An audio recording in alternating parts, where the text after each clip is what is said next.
ഇനി ടോപ്പ് 10 സ്പെഷ്യലിലേക്കാണ്. കാലത്തിനനുസരിച്ച് നാടകത്തിന്റെ രൂപവും ഭാവവും മാറിയിട്ടും മതിയായ വേദിയില്ലാതെ ബുദ്ധിമുട്ടുകയാണ് സംസ്ഥാനത്തെ നാടക കലാകാരന്മാർ. കലാകാരന്മാർ തന്നെ സംഘാടനവും ഏറ്റെടുക്കേണ്ട സ്ഥിതിയാണ്.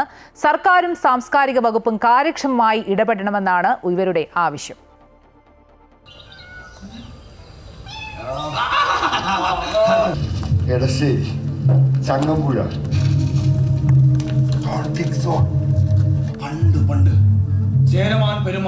സാമൂഹ്യ അനീതിയുടെയും അസമത്വത്തിന്റെയും വിപ്ലവങ്ങളുടെയും സ്നേഹത്തിന്റെയും പ്രണയത്തിന്റെയും കഥകൾ വേദികളിൽ എത്തിക്കുന്നവരാണ് നാടക കലാകാരന്മാർ. പലപ്പോഴും നാടകങ്ങൾ സമൂഹത്തിൽ വലിയ സ്വാധീനമാണ് ഉണ്ടാക്കിയിട്ടുള്ളത്. ഒരു കാലഘട്ടത്തിൽ കമ്മ്യൂണിസ്റ്റ് വിപ്ലവത്തിന് നാട്ടിൽ വേരുറപ്പിക്കാൻ നാടകങ്ങൾ വഹിച്ച പങ്ക് അതിനുദാഹരണവുമാണ്. ശക്തമായ ഭാഷയിൽ ഭരണകൂടത്തെയും ഏകാധിപത്യത്തെയും നാടകങ്ങളിലൂടെ കലാകാരന്മാർ വിമർശിച്ചിട്ടുണ്ട്. പ്രായമായവരും യുവാക്കളുമടക്കം നാടകത്തെ പാഷനായി കൊണ്ടു നടക്കുന്നവർ ഇപ്പോഴുമുണ്ട്. പക്ഷേ വരുമാന മാർഗമെന്ന രീതിയിൽ നാടകത്തെ ഇന്ന് കാണാൻ സാധിക്കില്ല. നല്ല നാടകങ്ങൾ ഉണ്ടാകാറുണ്ട്, അവാർഡുകളും നേടാറുണ്ട്. പക്ഷേ അവയ്ക്കൊന്നും മതിയായ വേദികൾ കിട്ടാറില്ല. വേദികൾ കിട്ടാത്തതാണ് ഇന്നത്തെ നാടകകല നേരിടുന്ന ഏറ്റവും വലിയ വെല്ലുവിളി. സിനിമയ്ക്കായി കോൺക്ലേവുകളും ചർച്ചകളും സംഘടിപ്പിക്കുന്ന സർക്കാർ പക്ഷേ നാടകത്തിന് വേണ്ട പരിഗണന നൽകുന്നില്ല എന്നാണ് ഉയരുന്ന ആക്ഷേപം. നാടകങ്ങൾക്കായുള്ള പ്രൊഡക്ഷൻ കമ്പനികളും നിലവിൽ കുറവാണ്.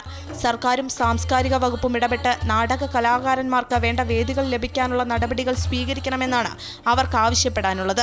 നിലവിൽ രൂപീകരിച്ചിട്ടുള്ള സാംസ്കാരിക സംവിധാനങ്ങളെല്ലാം 5 മണിക്ക് അടച്ചുപൂട്ടി പോകുന്ന നിലയ്ക്കാണെന്നും കലാകാരന്മാർ പറയുന്നു.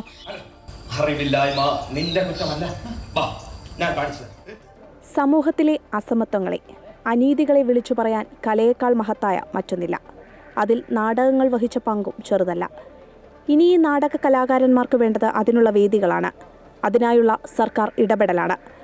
ക്യാമറാമാൻ ചന്ദ്രജോസിനൊപ്പം ആതിര രാധാകൃഷ്ണൻ, അമൃത ന്യൂസ്, തിരുവനന്തപുരം.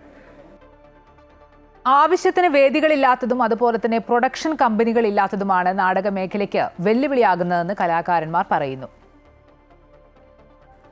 നിലവിൽ നാടക കലാകാരന്മാർ നേരിടുന്ന ഏറ്റവും വലിയ വെല്ലുവിളി വേദികൾ ഉണ്ടാക്കാൻ പറ്റാത്ത അവസ്ഥ വരികയാണ്. കാരണം കൊറോണയ്ക്ക് ശേഷം ഉണ്ടായിട്ടുള്ളൊരു കാര്യം എന്ന് വെച്ചാൽ നാടക പ്രവർത്തകർ തന്നെ സംഘാടനം ഏറ്റെടുത്ത് നാടകം നടത്തേണ്ട ഒരു അവസ്ഥ വരുന്നുണ്ട്.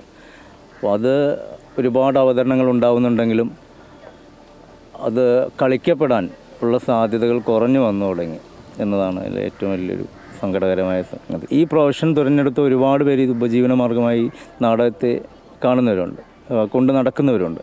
അപ്പോൾ അതിനൊരു സപ്പോർട്ടീവായിട്ട് നിലനിൽക്കാൻ നമ്മുടെ ഗവൺമെൻറ്റിന് കഴിയണമെങ്കിൽ, അല്ലെങ്കിൽ നമ്മുടെ സംവിധാനങ്ങൾക്ക് കഴിയാതെ പോകുന്നുണ്ട്.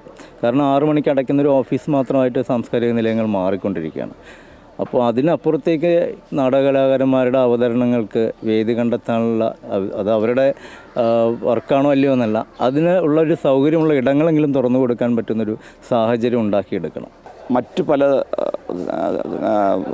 മേഖലകളിലെ പോലെ അല്ല ഇതിൻ്റെ വെച്ചൊരു നാടകം പൊതുവെ ഒരു സംഘകലയാണ്.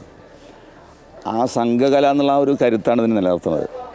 ഇവിടെ കേരളത്തിൽ ഇപ്പോൾ മുഖ്യധാര സിനിമാ രംഗത്ത് ശക്തിയായി നിലനിൽക്കുന്ന ഒരുപാട് വലിയ മനുഷ്യന്മാരുണ്ട്.